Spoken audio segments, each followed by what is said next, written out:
Coming up on UGTV, Board of Commission meeting of the Unified Government of Wyandotte County, Kansas City, Kansas.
Good evening, everyone. We want to thank you for being here tonight. I'll now call the meeting to order and ask the clerk to call the roll.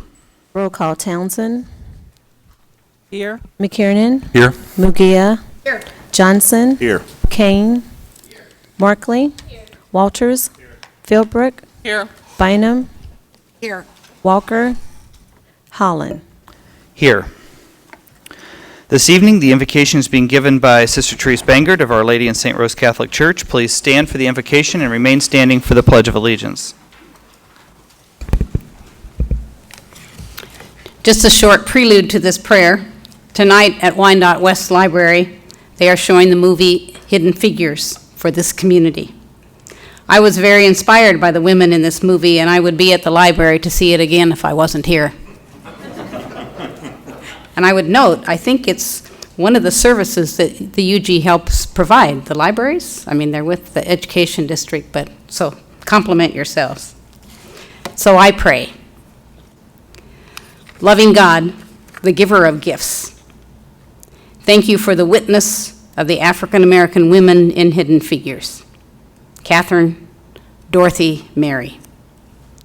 Thank you for their witness of being willing to not back down from the truth, even in the face of hostility and the ignorance of their co-workers. Thank you for the witness of the support of their families and the support they gave to each other. And God, as these leaders before me face the realities of the challenges and promises in this community, give them the courage, O Spirit of God, to search out the truth and to support each other in their leadership. And Lord, if you can help the Kansas legislators find a path to an adequate budget, an adequate tax package, and a package that includes renewing STAR bonds, we would be grateful. I pray in the name of our brother Jesus, amen. Amen.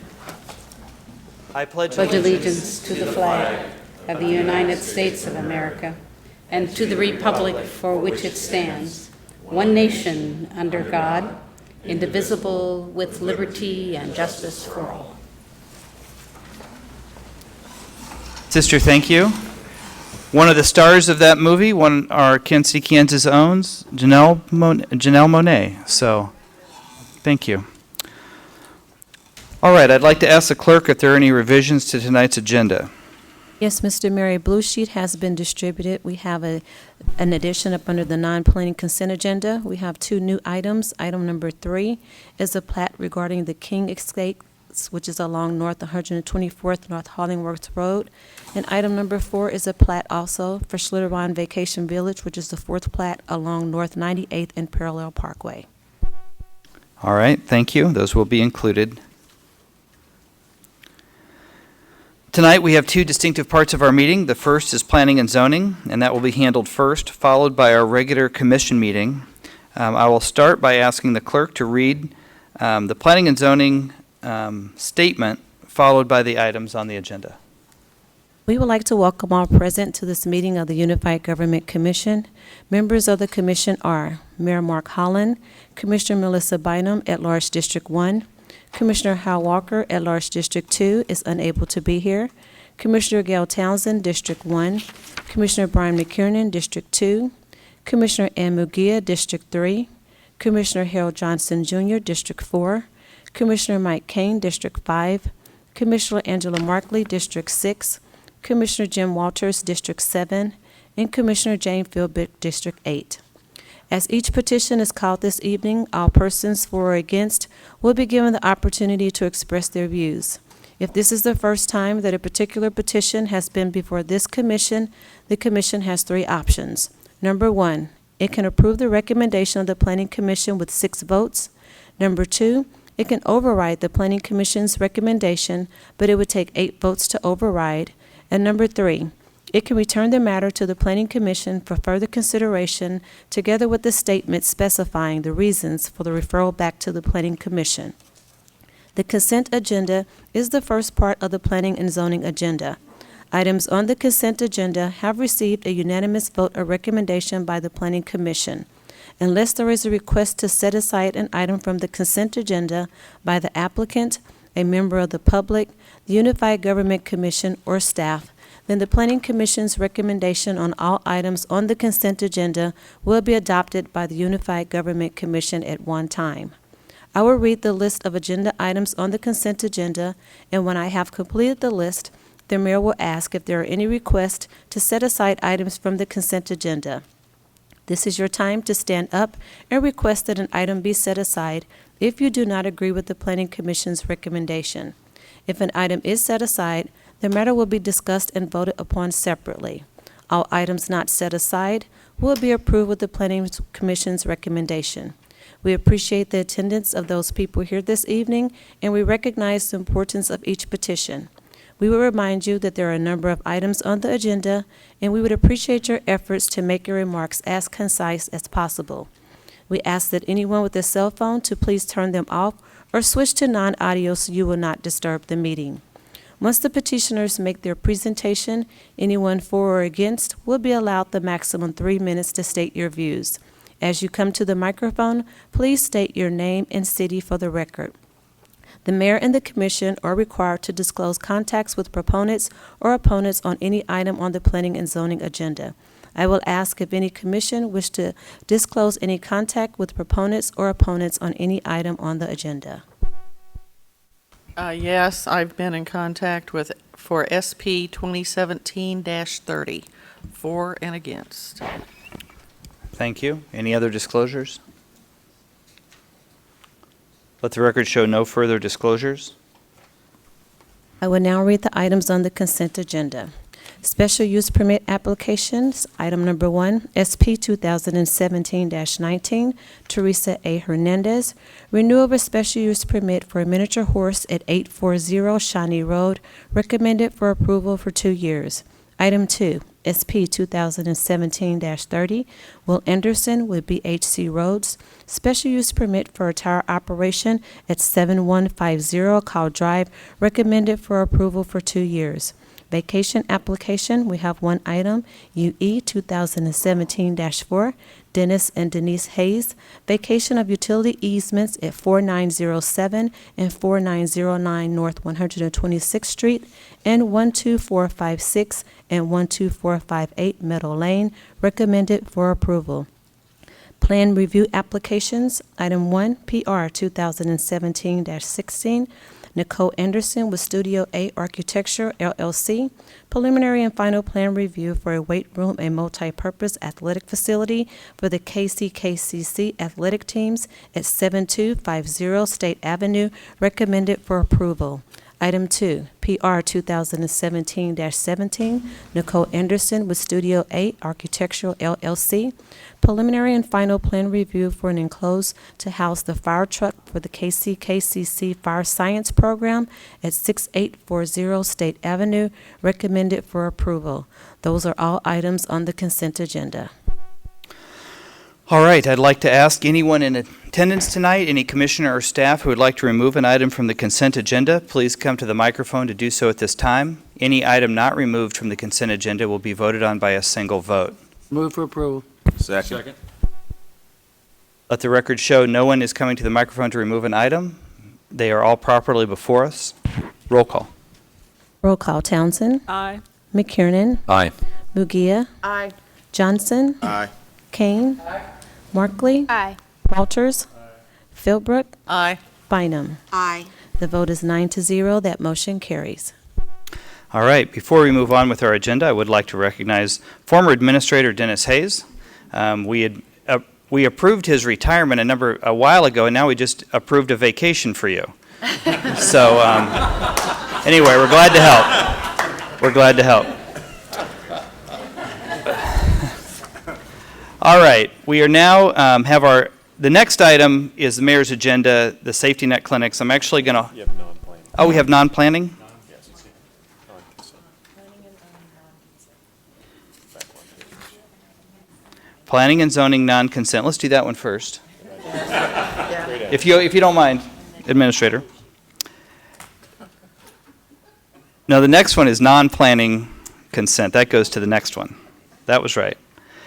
We have an item, Steve Beaumont with Chateau Avalon, for renewal of special use permit. I'll ask Rob Richardson, do you have any statement on this? The applicant indicated he would be here this evening, but I don't see him in the audience. He's here. He just walked in. Okay, all right. I'll let him speak for his case. All right, Mr. Beaumont, if you'd like to come forward and make a statement. Steve Beaumont, 701 Village West Parkway, Kansas City, Kansas, Chateau Avalon. We're here asking for the renewal of our special use permit for the Chateau Avalon. We hope to play jazz music on the patio. We do this primarily as a service to our guests. I'd say about 90% of the people that are on our patio any given day are guests. We've started to see a little bit of visits from Wyandotte County's Piper area and a little bit of Cerner. So there might be some visitors from someplace outside the Chateau, but the vast majority would be from the Chateau. Okay, thank you. We will open up the public hearing, and after the public hearing, if anyone speaks, you're welcome to make a summative comment if you would like. Okay. So you're welcome to have a seat for a moment, and then as soon as that's over, I'll give you another opportunity. I'm going to open up the public hearing. Would anyone in attendance tonight like to speak in favor of this application? Let the record show no one speaking in favor. Is anyone tonight like to speak in opposition to this application? Let the record show no one here is here to speak in opposition. I'll now close the public hearing. Commissioner Bynum? Move approval. Second. All right, it has been moved and seconded for approval. Seeing no further discussion, roll call. Roll call. Townsend. Aye. McKiernan. Aye. Mugia. Aye. Johnson. Aye. Kane. Markley. Walters. Philbrook. Aye. Bynum. Aye. The vote is 9-0. That motion carries. All right, thank you, Mr. Beaumont. That now brings us, the next item is the safety net clinics. I do want to hold that 1 second to do the consent agenda first. We have non-planning consent agenda. There were 2 items blue sheeted onto that For were. approval. Second. Anyone who would like to remove an item from the consent agenda may do so now. All items will be voted on by a single vote otherwise. Let the record show no one is moving to remove any of these items. It is properly before us. Roll call. Roll call. Townsend. Aye. McKiernan. Aye. Mugia. Aye. Johnson. Aye. Kane. Markley. Walters. Philbrook. Aye. Bynum. Aye. The vote is 9-0. That motion carries. All right, that does bring us to our last item, which is the future of safety net clinics in Kansas City, Kansas. I will preface this by saying this commission has entered in both its state legislation packet and the federal legislation packet an active effort to expand Medicaid in the state of Kansas and an active effort to maintain health care coverage nationally. The state legislature actually voted to pass the expansion of Medicaid, which was vetoed by the governor, and they fell, I believe, just 3 votes short of overriding that mandate. That vote, that veto and failed override is putting healthcare in Wyandotte County in jeopardy. I did reach out to our federal delegation. I reached out to Senator Moran's office, Senator Roberts' office, and Congressman Yoder's office. I'm pleased to say a representative from Senator Moran's office is here. Thank you, sir, for being here. We appreciate that very much. We need to encourage our state legislators and our federal delegation to help serve the uninsured in Wyandotte County. Before the Affordable Care Act, we had 26% of our population uninsured. The Affordable Care Act, and through Enroll Wyandotte and the Community Health Council, which this group represents, was able to reduce our uninsured from 26% to 14%, nearly cutting it in half. We estimate between about 6,000 families, which is anywhere from 14 to 18,000 people in our county, are counting on the Affordable Care Act. The bill that passed the House would end coverage for these people and would be devastating not only to our people but to our economy.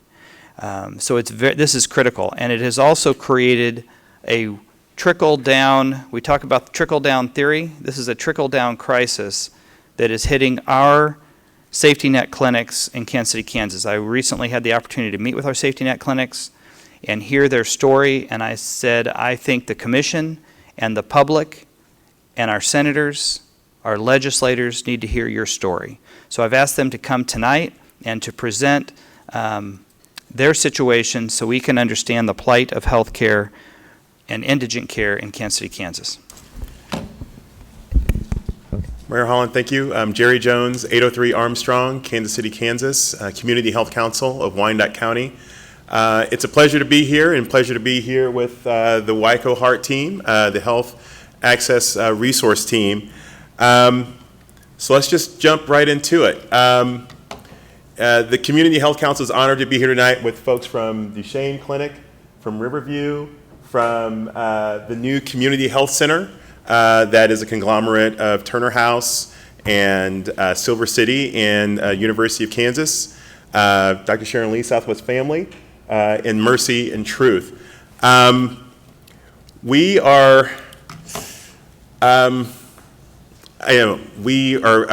feel like we're the wall. I use the analogy of Game of Thrones, that this team behind me really is what I would consider the Night's Watch. They're the ones who are really working with the most medically, economically, and socially vulnerable in all of Wyandotte County. And in doing so, they really are contributing not just to the physical health, but to the social and economic health of the community. As we were looking through, what is the economic impact of this particular group, and we realized when we started counting up the combined FTEs who are serving this community, it's about 125 folks, a little bit under $19 million worth of economic impact created by my organization and the folks' organization sitting behind me.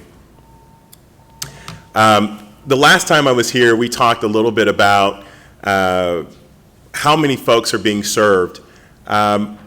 Combined, they're seeing a little bit under 23,000 individuals, most of whom are obviously Wyandotte County residents. More than half are uninsured. It's hard to imagine providing a service where you know that half of the folks that you see do not have the ability to pay for your services, and all told, just a shade under 60,000 visits. We included this number. That number that you see there, the 7275, enabling services. A great number of that includes Riverview Health Services. Riverview Health Services, if there's someone that you know in Wyandotte County that is wrestling with diabetes, chances are they are working with Riverview. Most all of the safety net clinics here in Wyandotte County are relying heavily upon Riverview to really work with folks who are wrestling with diabetes. And so there's over 7,000 services combined between Riverview as well as the folks that are being treated with our Community Health Worker Initiative at the Community Health Council. We used this analogy before. The number of folks that they would see would not only fill Sporting Park, but that would leave a few thousand people in the parking lot waiting to get in. And imagine half of the folks sitting, more than half of the folks in that arena not being able to pay to sit in that arena. That's essentially what happens with the safety net clinic, that more than half of the folks that they see don't have the ability to pay for their services. All told, just a shade under $3.4 million last year in 2016 in uncompensated care. When we were calculating the things that we're not able to bill for, Carol's services, all the diabetes services not billable, the work of community health work currently in the state of Kansas, not currently billable, not just in Kansas, but really in most states right now. The work of community health workers are not currently billable. So it's well over $6 million in uncompensated impact to the community, but those numbers just don't tell the story. Like for each one of those dollars, you're looking at lives that are being impacted. They're literally saving lives, especially the folks who are sitting behind me. So why are we here again? This is a difficult one. We've putting so much into really begun to take on, which is the Health Equity Action for Transformation report that was done by the council. I have copies here. If you haven't read it, I'd love for you to take the opportunity to read it. But here, what we're just indicating is like this is where the uninsured live in Wyandotte County. And so the darker the purple, the more likely a resident is to be uninsured. So if you figure you can kind of find your district on that, and that's where the most uninsured are. And coincidentally, those areas are also the areas that are most likely to come to the safety net clinics. So we understand that there has been a shift. There is an enhanced level of understanding about the social determinants of health. Access to health care we consider a very important social determinant of health. Preventive health, primary care, chronic disease management, wraparound services, all these things that are at risk with the news from Blue Cross yesterday and with proposed legislation in DC. But more than that, these folks behind me are working to keep people healthy workforce, lower absenteeism, keeping kids healthy, keep them in school. We know that asthma, it's interesting that asthma not only is like the number one reason for absenteeism in school, it's the number two reason for absenteeism at work, because parents will stay home with a kid who's missing school because of asthma. So when these folks behind me are working to keep kids in school, that means parents are at work. So there's added value there. And just real quickly, we're just kind of naming what the life expectancy is in Wyandotte County compared to the national average. In this report here, it will actually walk you through that there is a 21-year life expectancy gap from the furthest easternmost part of Wyandotte County to the westernmost part. The further west you go, the longer you're going to live. The further east you go, you're going to go a little bit faster. And what these folks are doing here are really looking to not only lengthen life, but really improve the quality of life. We mentioned the health department's assessment, and they surveyed all the different counties in Wyandotte County, and there were only two areas in which every county had an overwhelming response about what's the biggest problem in your zip code. And the first was obvious to us: how to get a good paying job and how to keep it. Wyandotte is producing jobs like crazy, but how do they get those jobs? How do they keep those jobs? And the second thing that stuck out to us was that access to healthcare was the other, that across zip codes was the most prevalent challenge, how to get access to healthcare. And so that's really the challenge that we're facing right now. How might we, as a safety net, really begin to prepare ourselves for the changes that are happening at both the state and federal level? So this group behind me, they're strong and they're vibrant, but the model, our funding model, the funding models are changing, and we need help. We need help to sustain this strong asset that the county has. And so we would love to be a line item in the budget. I'm up here asking for a crazy number, but the numbers that are in this report, the numbers that we see based on CBO's assessment, what we see with what the impact of Medicaid expansion would be, those numbers are frankly quite devastating. And we're here to pick up the slack, and we really need the unified government's help to do that. With that, I'm willing to open it up to questions. The folks behind me will give you much better answers than I will be able to. But if you have any questions or thoughts, I'd love to hear them. All right, let's open it up to discussion. If anyone would like to chime in. Commissioner Johnson. Thank you. This is what strikes me as a collaborative request from the organizations that Yes. you mentioned here. And I'm just wondering, pulling back on my prior life, in terms of looking at not just requests from this group here, are you all looking at collaborative requests from other funders to the likes of which you all may be receiving funds from individually? And then secondly, has there been any discussion about collaborative expenses, ways that you might be create efficiencies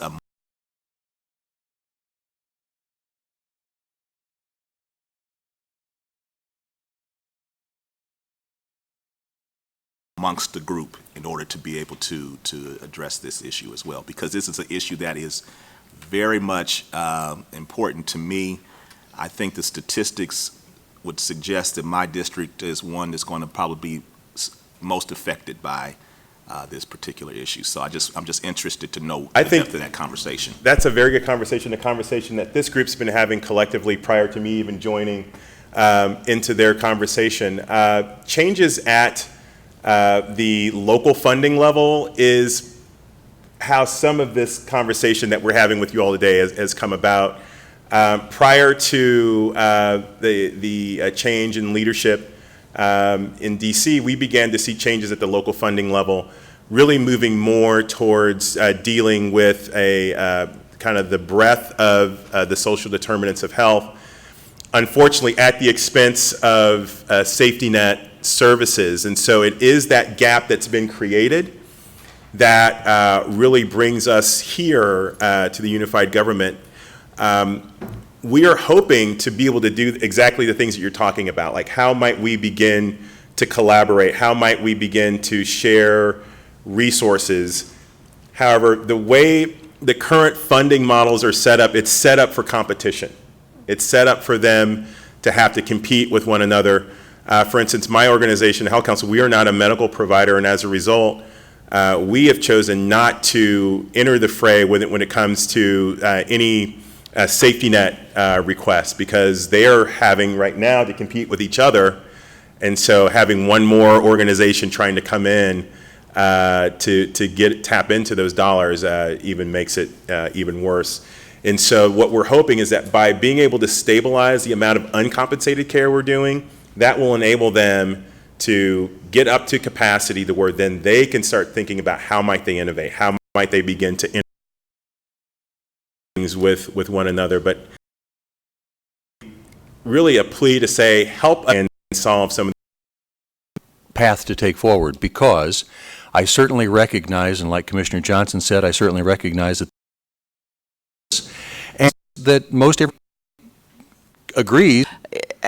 are you in a position, any one of you, or as a group, in a position to possibly do a contract for services with small businesses, so it could be a win-win situation where the small businesses do contract with you, send their people to see you, versus having to pay the exorbitant fees that Blue Cross Blue Shield and some of the others want out of us, for the individuals. So I'd like to hear something from that. So we've been as creative as you might imagine in a number of different areas. So at Family Healthcare, we do have agreements with some of our neighboring workplaces to take care of their injuries to their workers. We go to the workplaces and give flu shots each year. We go to the workplaces when there's a flood, which thankfully we haven't had for a while, and give tetanus shots to their workers. So we do have already agreements with many of the small businesses in our area, and I'm sure that some of the others do as well. How many would each one of you say you have as far as small business arrangements? How many businesses? What do you want to guess? We probably have about a dozen from the small businesses in our area. We're a small clinic. We have one doctor. So it's not that we have 200, but we have about a dozen that use us on a regular basis. And the things that they get for that, for example, it's much easier for us to take care of a small laceration. If somebody has a cut on their arm from dropping something at work, we can get that stitched up for them at a much more reasonable cost than if they go to the emergency room. Yeah, I understand. I see similar people in my office. Yeah. But I was looking for an alternative to some more income from you, from business. So business could help support the health care. That's what I was after. Not just, because that would be a win-win situation for a lot of us small businesses. Because I know right now that, I know of 2 people that are going to be out of insurance here when Blue Cross Blue Shield takes a nosedive out of this. So, that's why I ask. And I might also point out, it's a complicated situation because the work that we can do is to help keep people out of the hospital, to help keep people out of the emergency room. But if people have to go to the hospital or have to be in the emergency room, they are still going to need insurance. That's a different level of insurance. Exactly. Yeah, so exactly. We're talking 2 different levels, preventative and the other, regular care and the other. And so I'm just suggesting possible regular care to preventive care, that people would go see you and not end up in the hospital. Okay, so that was all. So thank you. And that is actually what almost all of us do every day with our diabetic patients and others. Yeah. Thank you. Commissioner Bynum. Thank you. A couple of comparisons and questions. First of all, to the mental health issue, for example, Shawnee County is a good comparison to us population-wise, and they allocate 3 times what we do through their mental health mill levy, just FYI, since we brought it up. I have a question. 3.4 million in uncompensated care and 12,000 uninsured in the community. If I divide that, assuming every single one of those 12,000 people came to a safety net clinic, it's less than $300 in medical care per person, which, when I break it down that way, feels a lot better to me. So I say that because I'm willing to at least have that conversation in terms of some creative ability to help you almost on a per patient basis. with the uncompensated care. So I'm throwing it out as a conversation only. It's very difficult for us to hear the 3.4 million number. But if I break it down and it's less than $300 in medical services per person, now I'm dealing with something that certainly seems more reasonable in terms of a conversation. So I envision creative strategies around a commitment from you that there's some sort of central place that funnels how many of the 12,000 did we see this month? And that gets submitted to us, and maybe we can't compensate 100%, but we could reach an agreement on some level. So I throw that out only as a conversation. And the second item I'm just curious about is the notion of concierge care. So I've met people who've basically dispensed with health insurance, and they are paying a flat fee to a healthcare provider on a monthly basis. And is that anything that's being looked at by the group for the consumers that you're working with? I can tell you that this afternoon, I was really grilling my team, like, what's at stake with Blue Cross leaving? What do we have to lose? And after going through that, like, how might we as a county address that? And so, we were looking into different models of, direct primary care models, what you were mentioning, the move to like bundled payments, value-based care, what might it look like to manage a specific population? So there are various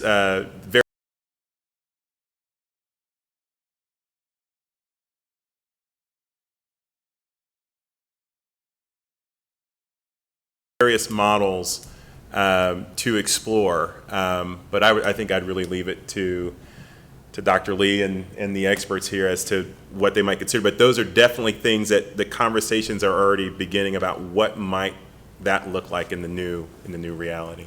And I would just say that being as creative as possible in all of these different ways, I think is important. For us at Family Healthcare, and I'm sure that the others are similar, we try all kinds of things. And so if I have a family that comes in and says, we heard that Dr. Bauer over in Johnson County is charging $50 a month and taking care of all of our family's needs, we're willing to try that with folks.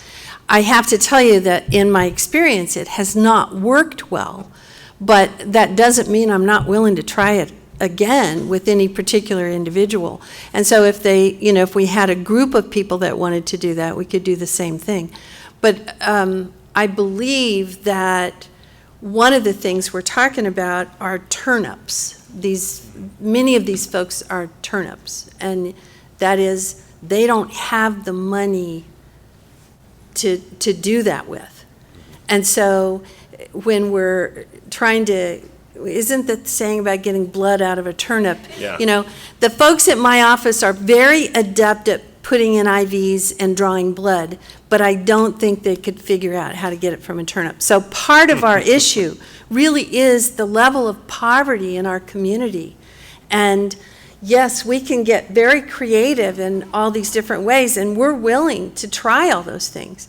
But there's still going to be a point at which the floor is still dropping. We're still dropping down with each passing day.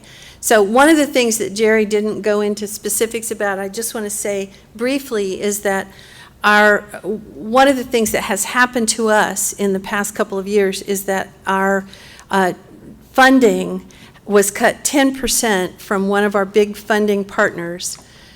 The first year. The second year it was cut 20%. What is it this coming year? Is it 25? It's 30% this coming year. So that's part of what's happening to us, is that our funding partners are choosing not to continue to fund us at a level we've been funded at for 15 years. I've been at this for 30 years, and I'm telling you, it's looking real bad right now. And we're coming to you all for help because it's looking bad. Commissioner McKiernan. Thank. That was me. Oh, Siri and I don't get along. So I wanted to say, I'm going to do my academic thing and share something here, but I want to say again that it's saddening to me, it's frustrating to me, it's infuriating to me that we are facing this on the local level. There was a report written with several chapters back in the year 2000, America's Healthcare Safety Net Intact but Endangered. I'm sure you all have read it, but I hadn't. It was written by the Institute of Medicine Committee on the Changing Market, Managed Care, and the Future Viability of Safety Net Providers. And again, this is from 2000. And here's what they said. The healthcare safety net has historically functioned in a precarious fiscal environment, suffering through many changes in the national and local economies, changes in public policy, changes in the healthcare market, and changes in funding sources. Despite today's robust economy, written in the year 2000 before the Great Recession, safety net providers, especially core safety net providers, are being buffeted by the cumulative and concurrent effects of major health policy and market changes. It's 2017 and nothing has changed in that, and I am just really frustrated. This is a national problem. This is a global problem, but as relates to us, it's a national problem. Why are we here dealing with this on the very local level where we are already stretched to the point of breaking in terms of the fiscal support of our constituents? So that's all I got. Commissioner Johnson. Thank you. I'm curious with regard to this 12,647 persons without insurance. How much of that how many of those persons are we seeing in our public health department? And I don't know if anybody from administration would know that, Doug or Joe. I'm trying to see if is there overlap between the persons that we're seeing in the safety net clinics and the persons that we're seeing in our public health department.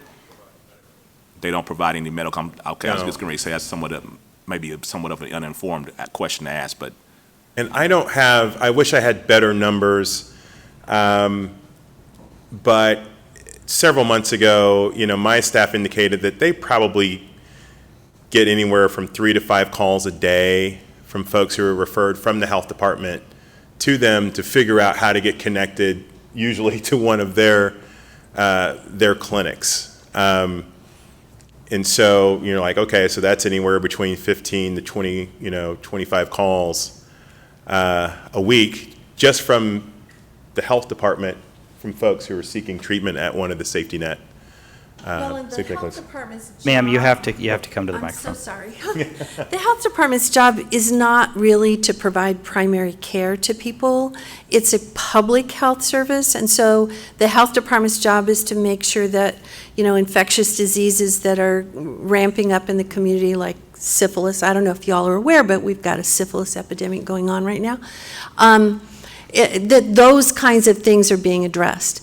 They're not there to take care of high blood pressure, diabetes, the other things that happen to folks who need primary care. And I'm sorry, I don't mean to be answering all the questions. I know these guys have other things to say, but I do know that the public health department does a wonderful job, a really good job of its public work, but it doesn't take care of primary care for folks. I actually wanted to, if I could, Commissioner Philbrook, you'd mentioned something a few minutes ago about the role, the relationship between, clinics and business. There are a couple different models. There's one model in particular I've been looking at. It's Healthy San Francisco. Of course, it's San Francisco.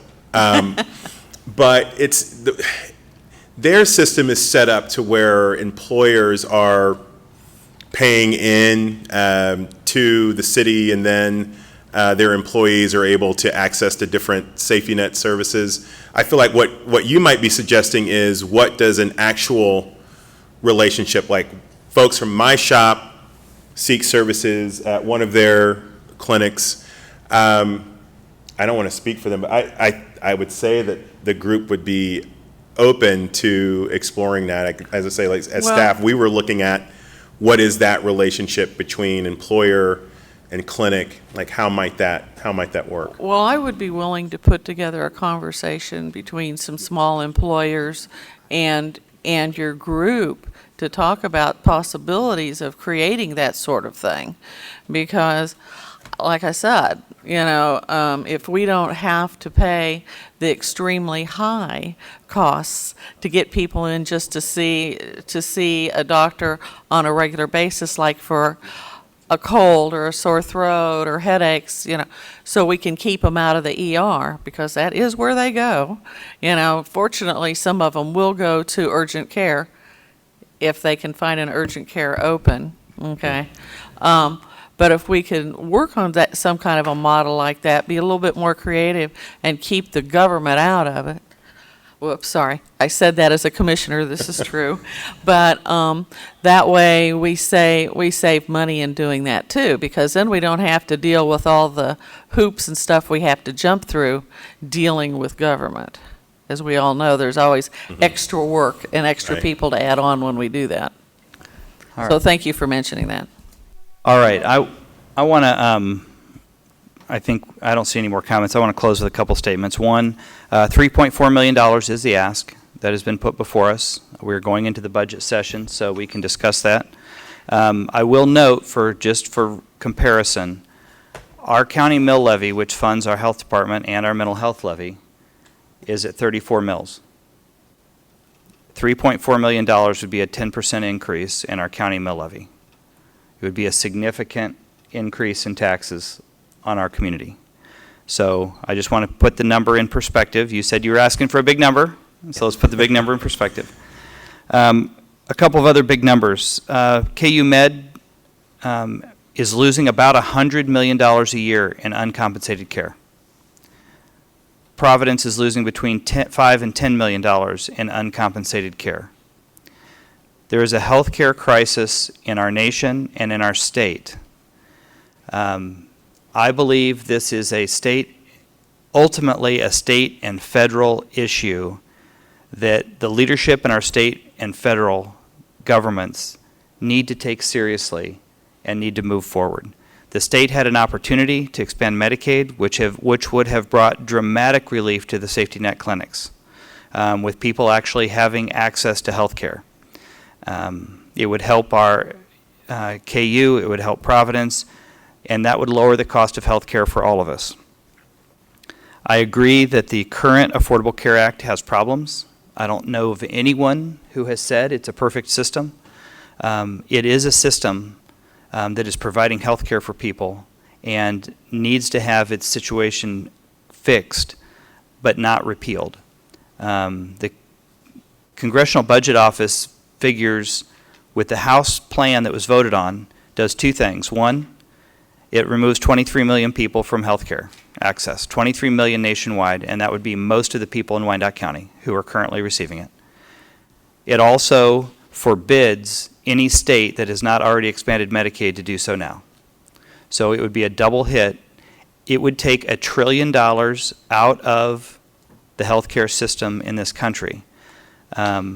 And the only proposal that I have seen that they want to do with that $1 trillion is give it in tax cuts to corporations. So I'm going to close with a little-known statement from the Declaration of Independence. We hold these truths to be self-evident that all, and I'll just say all people, are created equal, that they are endowed by their Creator with certain unalienable rights, that among these are life, liberty, and the pursuit of happiness. When that was written, there was no such thing as health care. You just died at age 45 and moved on. Since then, in the last 50 years, health care has become something that is fundamental to human rights. It is about life, liberty, and the pursuit of happiness. And if we still hold these truths as self-evident, we need our state government and our federal government to take seriously the fact that even the indigent care our safety net clinics are able to provide are on the brink of not being able to provide any. And if we lose these people sitting out here, if we lose this group, the wall is gone, and we have nothing. And our citizens in Wyandotte County, the state of Kansas, and this country deserve better than that. So I appreciate you presenting the problem. I appreciate you telling the truth. You said, you know, how much do we ask for? I said, ask for the number. What's the number? It's a big number. And I appreciate your coming together as a group to bring that need to this commission. But I also want to let you know I'm going to be sending the link to this video to our state legislators, and I'm going to be sending the link to this video to our other congressional offices, because we need help at the state and federal level to provide life, liberty, and the pursuit of happiness in our community. And I appreciate what you all are doing. Without you, we would be in a major bind. And we're counting on you, and we're going to have to figure out a way somehow to keep our safety net clinics afloat. I don't know how to do that. Commissioner McKiernan, I don't know how to do it. And I don't have a magic wand. But I thank you for coming tonight, and I think we have, the ask is on the table, the situation is out there, and we need to act. So thank you all for coming. I appreciate it. Mr. Jones, would you like to make any summative comment? I just wanted to thank the commission for giving us the opportunity to come before you to make this request, and we look forward to continued conversation to figure out how we might move the ball forward for our residents here in Wyandotte County, so we thank you. Thank you very much. And on that uplifting note, we are adjourned. I am going to hand these out.